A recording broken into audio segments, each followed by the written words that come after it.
আজকে আপনাদেরকে দেখাবো পেঁপে দিয়ে মসুর ডাল দিয়ে কিভাবে রান্না করে। অনেক স্বাদ, খেলে বুঝতে পারবেন পেঁপে দিয়ে মসুর ডাল দিয়ে রান্না। সাথে থাকবে ডাউলগুলো আমি সুন্দর করে দিয়ে নিলাম। ডাউলগুলো দিয়ে 5 থেকে 10 মিনিট ভিজিয়ে রাখতে হবে যাতে তাড়াতাড়ি সিদ্ধ হয়ে যায়। আমি ধনিয়া পাতা কুচি কেটে নিলাম, টমেটো কুচি কেটে নিলাম, পেঁয়াজ কুচি কেটে নিলাম। এখন আমরা রান্নার উপকরণে চলে যাচ্ছি, আমাদের সাথে থাকবে। আমাদের হাঁড়ি শুকিয়ে গেছে, এখন তেল দিয়ে নেব। আমাদের ডেচকি শুকিয়ে গেছে, এখন তেল দিয়ে নিলাম।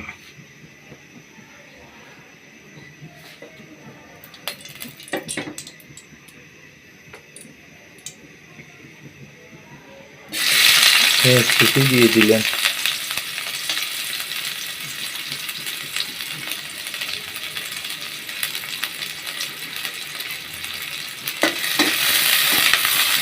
এগুলো একটু লাল লাল করে ভেজে নিতে হবে।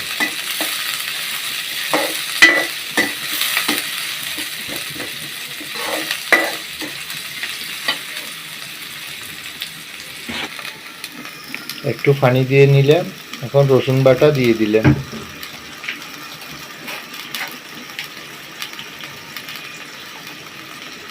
আদা বাটা দিয়ে দিলাম।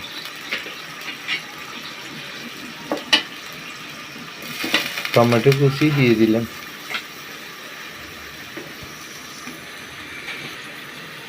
স্বাদ মতো লবণ দিয়ে দিলাম। হলুদের গুঁড়ো দিয়ে দিলাম। মরিচের গুঁড়ো দিয়ে দিলাম। এগুলো একটু ভালো করে কষাই নিতে হবে।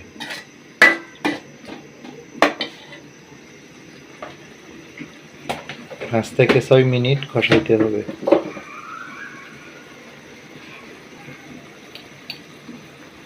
জিরে ধনিয়ার গুঁড়ো দিয়ে দিলাম।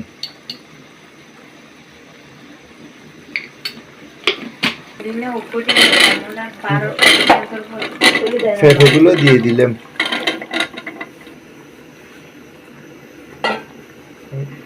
এবং ডাউলগুলো দিয়ে দিলেন।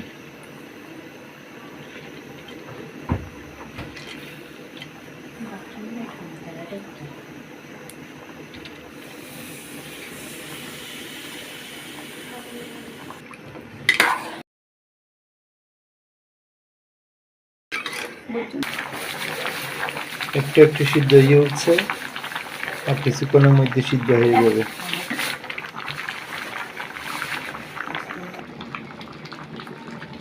আমাদের পেঁপে সিদ্ধ হয়ে গেছে, এখন ধনিয়া পাতা দিয়ে দিলাম। এইভাবে আপনারা বাসায় পেঁপে দিয়ে মসুর ডাল দিয়ে রান্না করে খাইলে অনেক স্বাদ লাগবে এবং ভালো লাগবে। গরম গরম ভাত দিয়ে খাইলে অনেক ভালো লাগবে। একটু একটু ঝোল থাকবে, অনেক ভালো লাগবে। বন্ধুরা, আমাদের চ্যানেলে আপনারা যদি নতুন হয়ে থাকেন, একটা সাবস্ক্রাইব দেবেন, লাইক দেবেন, শেয়ার দেবেন। ভালো থাকবেন, সুস্থ থাকবেন। ধন্যবাদ।